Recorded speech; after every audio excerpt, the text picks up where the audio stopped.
Heureusement que j'ai pas suivi le template, ça m'a permis de le retrouver. Bon, bien, merci de l'invitation à venir vous parler.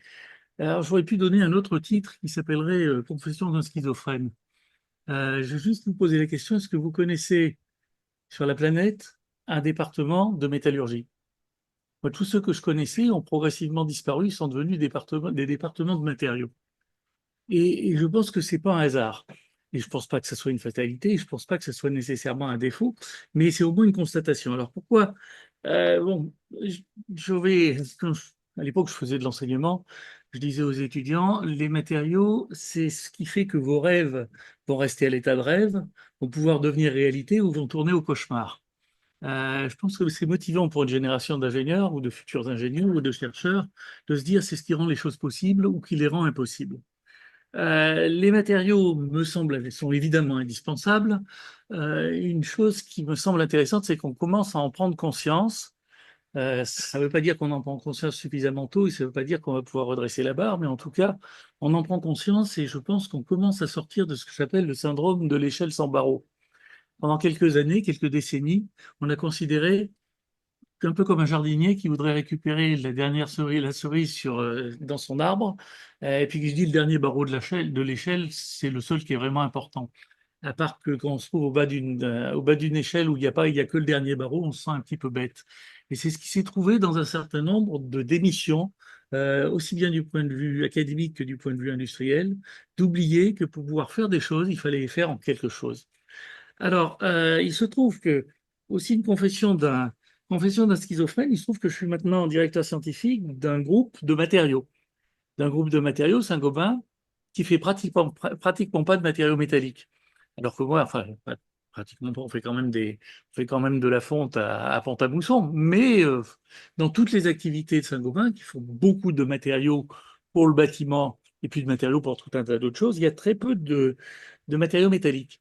Et pourtant, je m'aperçois que je fais de la métallurgie quasiment tout le temps dans le poste qu'on m'a fabriqué sur mesure, qui est une espèce de poste de conseiller scientifique tous azimuts dans Saint-Gobain. Parce qu'en fait, les raisonnements que j'applique à tout un ensemble de matériaux sont des raisonnements que j'ai appris en tant que métallurgiste. Donc je suis schizophrène, mais pas trop. Et je voudrais un peu examiner un peu cette chose-là. Quand je vous dis qu'on n'utilise pas beaucoup de matériaux métalliques chez Saint-Gobain, sauf pour faire des canalisations, si on vous parle, Louisette tout à l'heure nous a parlé des laines de verre.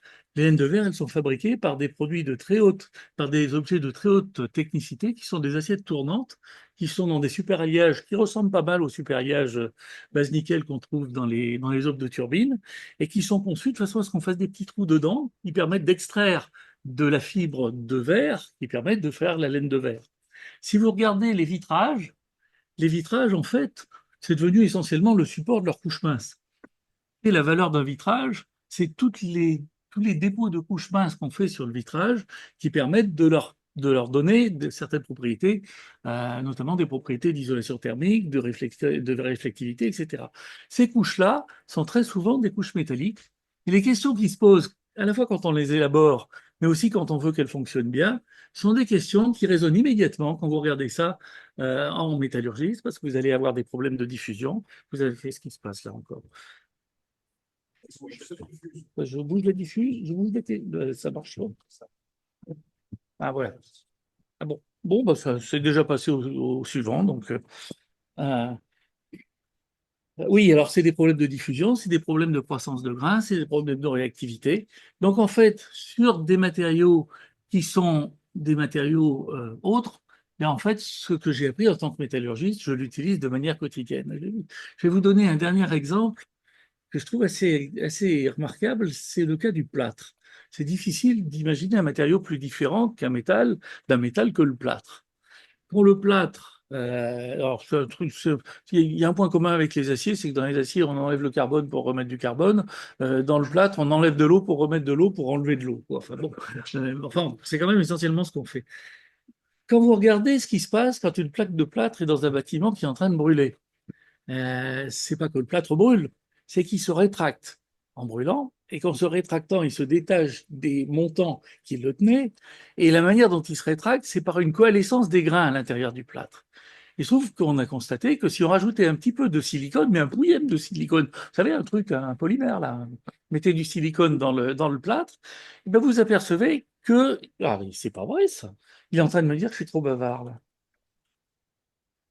Quand vous mettez un peu de silicone dans le plâtre, en fait, il se dégrade. Ah, monsieur, oh non, là, ça va pas, hein. Comment je reviens en arrière?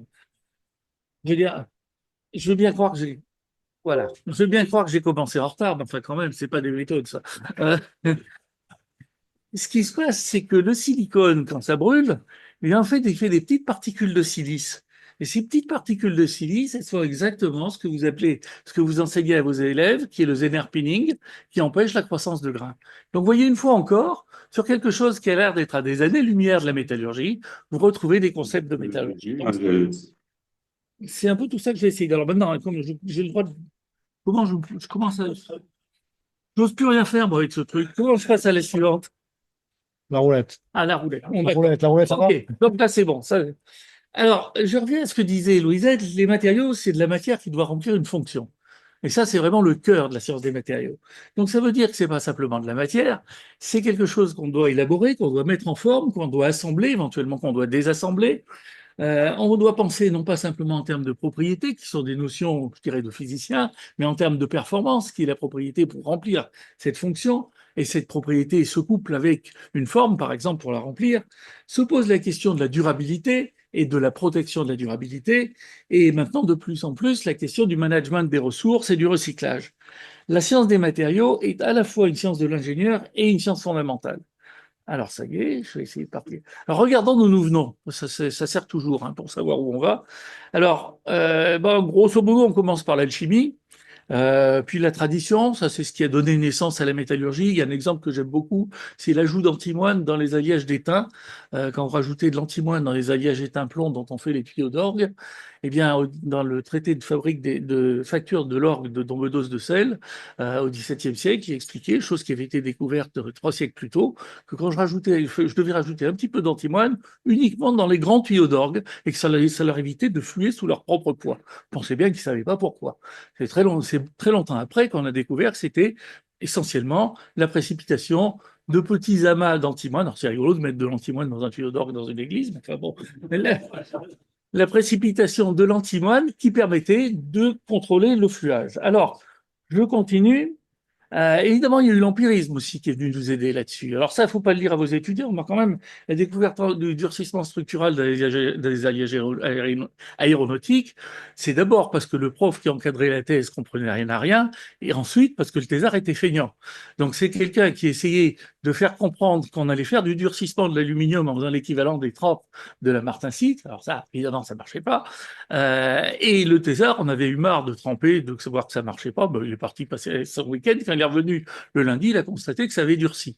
Alors le pompon, c'est qu'en plus, c'est parce qu'il travaillait comme un cochon et qu'il restait un petit peu de silicium dans l'alliage aluminium-magnésium qui a fait la précipitation de Mg2Si que j'aurais pas eu si j'avais eu que aluminium-magnésium. Donc vous voyez un cas de figure où grosso modo, c'est essentiellement le coup de bol qui a fait marcher. Alors après, on a fait un petit peu mieux que des coups de bol, on a essayé de comprendre ce qui se passait. Et ça a été l'émergence de toutes les techniques de caractérisation par rayons X, par microscopie électronique, qui ont donné naissance à la métallurgie moderne. Pour moi, la métallurgie moderne est née de manière conjointe avec la capacité de pouvoir caractériser la microstructure, c'est-à-dire expliquer du compliqué visible, du compliqué euh, à l'échelle macroscopique par du plus simple à l'échelle microscopique, et puis par le développement des outils de modélisation, mais tous azimuts. Ça a commencé par Zener, les modèles de dos d'enveloppe, dont je maintiens qu'on doit continuer à les apprendre à nos étudiants. Ces modèles de mots d'enveloppe ont un rapport qualité-prix qui est absolument extraordinaire. Ça évite d'avaler n'importe quelle ânerie sous forme de PowerPoint. Alors, qu'est-ce qui est ressorti de cette démarche? Il est ressorti essentiellement ce que j'appellerais la stratégie d'évolution des alliages.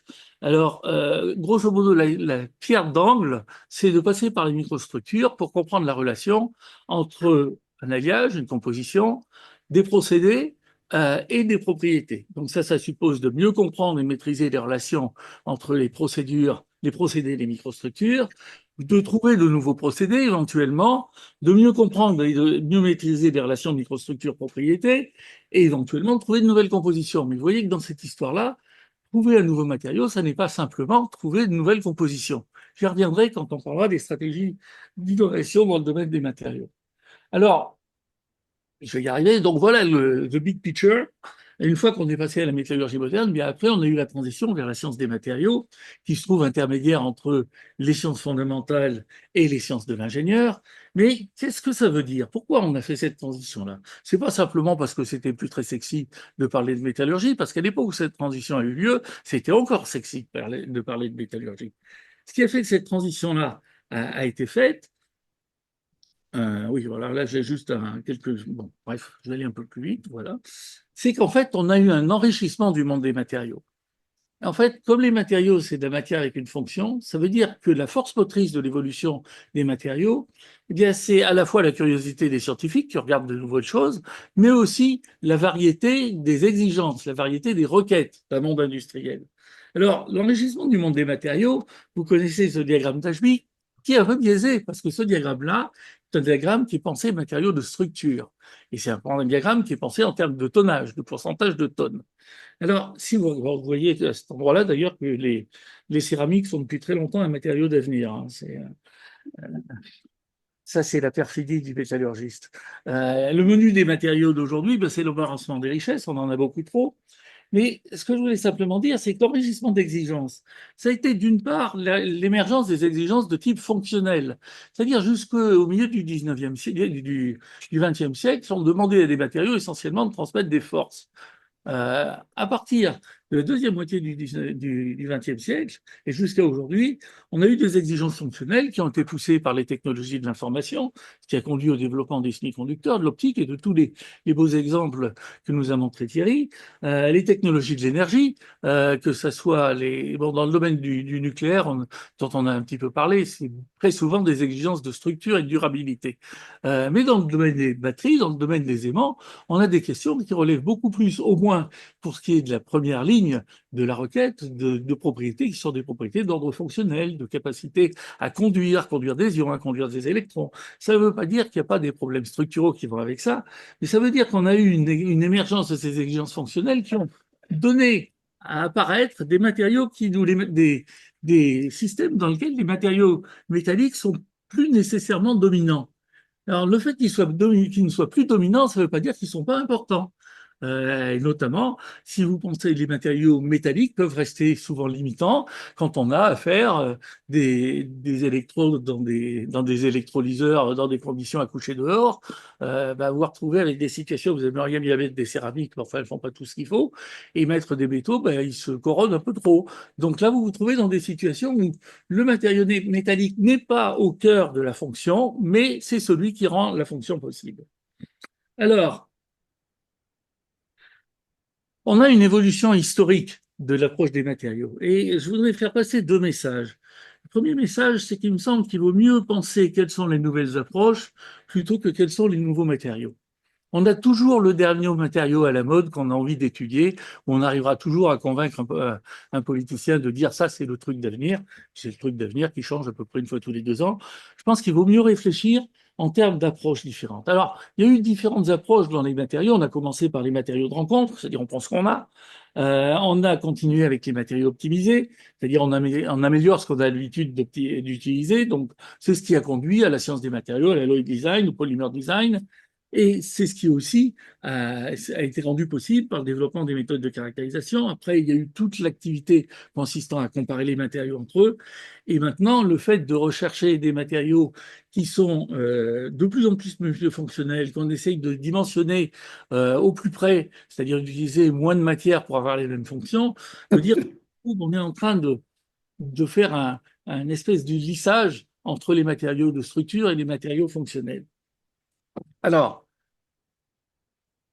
voilà, je finirai par y aller dans le bon sens. Hein. Maintenant, dans le contexte actuel, en plus de ces évolutions de méthode, ces évolutions de démarche, on a aussi, vaut mieux réfléchir en termes de défis scientifiques et de compétences nécessaires, plutôt qu'en termes de réponses immédiates aux appels d'offres très ciblés. Alors, le contexte, c'est des besoins croissants, développement industriel. Je ne fais pas partie des gens qui pensent qu'on va arrêter de se développer. Tant pis, je bats ma coule, c'est pas à la mode, enfin bon. Des ressources limitées à coût croissant, de nouvelles exigences sociétales en termes d'énergie, d'eau, de santé, d'environnement. La conséquence de ce nouveau contexte, c'est qu'on essaye d'utiliser mieux, sans surdimensionnement, plus longtemps, avec toutes les questions de durabilité, et de réutiliser les matériaux avec toutes les questions de recyclage. Et on essaye d'associer les fonctions et les matériaux. Les défis scientifiques, c'est des défis qui portent sur la conception. Si vous vous posez par exemple la question de recycler les matériaux, bah, vous ne recyclez pas des matériaux, en général, vous recyclez des objets. Donc, quand vous recyclez des objets, il faut que vous soyez capable de séparer les matériaux. Pour pouvoir séparer les matériaux, il faut avoir pensé à la manière dont ils étaient assemblés de telle façon qu'ils soient désassemblables. Et là, vous sentez très clairement que vous allez avoir à revisiter d'une manière assez serrée le problème des cols et le problème du désassemblage des cols. Donc là, vous voyez évidemment que quelques réticences que peut avoir le métallurgiste vis-à-vis de la matière organique, il ne fera pas l'économie de discuter avec les gens qui font des cols. Et d'ailleurs, le jour où on arrivera à faire proprement du contrôle non destructif des cols, je pense qu'on aura fait un grand progrès. Parce que quand même, quand on tire dessus, qu'on dit allez, le joint était bon, il a cassé, on est bien avancé.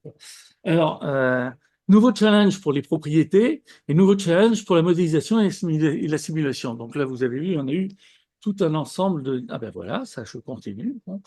Donc, le dernier point que je voulais faire, c'est que la métallurgie reste d'actualité au sein de la science des matériaux. Elle reste d'actualité pour diverses raisons. Elle reste d'actualité parce que c'est une étude de matériaux très répandue. Alors, les matériaux de structure et le recyclage des matériaux. Ça veut dire que vous allez avoir à traiter des matériaux extrêmement variés et dans des tonnages extrêmement importants. Donc, si vous commencez à vous dire comment est-ce que je décarbone mon économie, ça va être plus efficace de décarboner la fabrication de l'acier que de décarboner le dépôt d'un nanomètre d'argent sur le verre. Par contre, ça peut être intéressant de décarboner la fabrication du verre. Bien évidemment, Saint-Gobain s'en occupe. OK.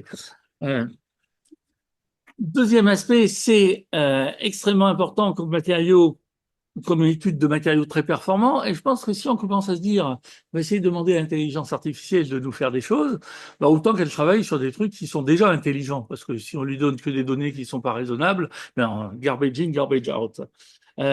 Donc, les matériaux très performants, typiquement les matériaux pour le nucléaire, les matériaux pour la propulsion, les matériaux pour les aimants.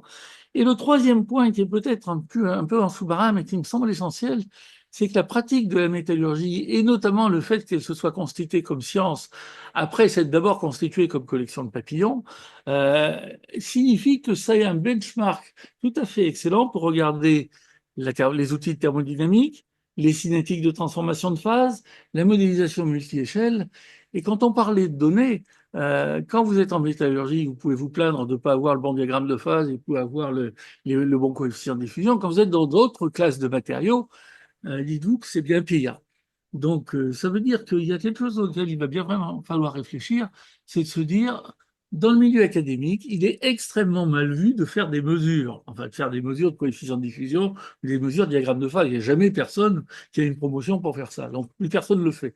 Et vous vous trouvez dans une situation où le corpus de données à partir duquel vous pouvez tester et développer vos modèles, ce corpus de données est essentiellement constant, alors que l'ensemble de la demande ne cesse de croître. Donc, je pense qu'on va bien finir par s'en rendre compte. Et ben voilà, ça y est, c'est bon. Mais elle reste aussi une science institutrice, la métallurgie. Alors, je vais vous donner un exemple que je trouve assez éclairant, c'est l'ancrage collectif. Prenez un objet élastique, appelez ça une dislocation, vous le mettez en interaction avec un potentiel aléatoire, appelez ça une population de précipités, et vous avez tout un ensemble de théories qui ont été vérifiées expérimentalement, qui se sont développées dans les années, grosso modo, entre 60 et 70, qui s'appellent les théories d'ancrage collectif.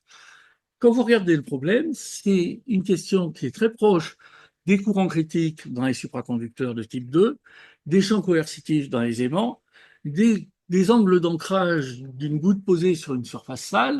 Donc, vous voyez, un concept qui a été développé par ailleurs dans la métallurgie peut se recycler dans d'autres domaines de la science des matériaux. Les transformations de phase, évidemment, vous parlez de... Moi, je passe mon temps chez Saint-Gobain à voir des transformations de phase dans des trucs qui ne sont pas des métaux, y compris la précipitation de bulles de gaz dans le polymère qui se trouve entre les deux morceaux de verre qui vous font vos pare-brises. Euh, voilà. Et ben voilà, c'est encore bon. Bon, vous aurez vu deux fois les exemples. Un autre aspect qui me semble important. C'est un diagramme qui est important de montrer aux étudiants toujours et tout le temps. Alors celui-là, là, il est construit sur la propriété structurale. Il est construit sur les grandes classes de matériaux, les métaux, les céramiques et les polymères. Alors, j'ai tendance à dire que les métaux et les céramiques, ce sont des matériaux qui sont des frères et sœurs.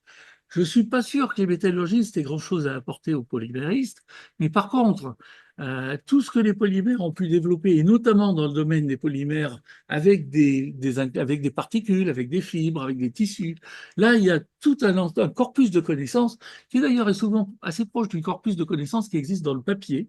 Ben, ce corpus de connaissances-là, on peut le réimporter dans des matériaux, des composites polymères céramiques, par exemple.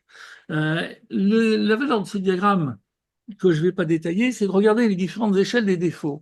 Et les différentes échelles des défauts et l'échelle qui est pertinente pour une propriété.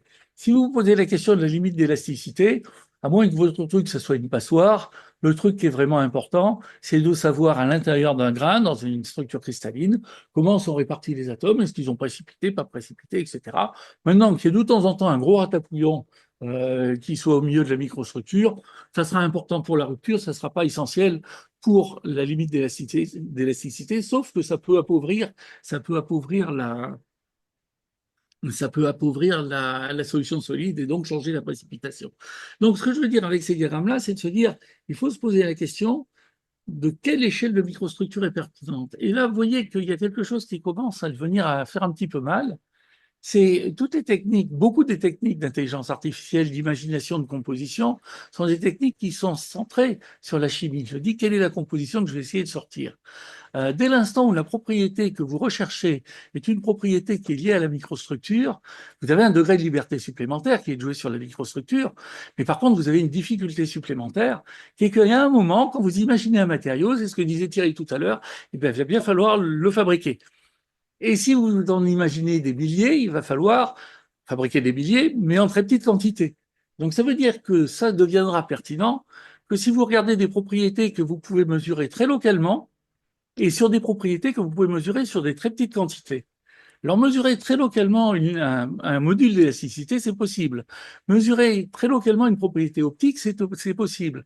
Mesurer très localement une ténacité, c'est possible, mais ça sert à rien. Donc, en fait, il va falloir réapprendre, après la fascination qu'on peut avoir pour ces nouveaux outils, il va falloir réapprendre dans quel domaine ils sont pertinents, ils vont nous permettre d'avancer, et dans quel domaine il faut non pas ne pas les utiliser, mais les utiliser avec des pincettes et cum grano salis, pour bien s'assurer qu'on n'est pas en train de rater un éléphant dans le couloir. Voilà, et ben c'est y. Donc, mon point ici, c'est que la microstructure, hein, c'est des atouts. Certaines propriétés rares ne dépendent que de la chimie de la cristallographie. La plupart des propriétés dépendent de façon majeure de la microstructure et la microstructure dépend de façon majeure des procédés d'élaboration. Voilà, mes conclusions, et j'ai tenu les délais à peu près, en vous donnant l'exposé en double, c'est la métallurgie a progressivement donné naissance à la science des matériaux au fur et à mesure que les exigences nouvelles et le développement des matériaux fonctionnels a diminué sa prééminence. Et je crois que là, c'est pas quelque chose, faut pas s'en plaindre, faut juste le constater. Et il faut dire aussi que c'est une chose que disait Robert Kahn dans ce remarquable traité sur la science des matériaux. J'ai remarqué que dans les sciences qui sont nées au XXe siècle, c'est la seule, épistémologiquement, qui ne soit pas née par une spécialisation d'une discipline, mais par une congrégation de disciplines.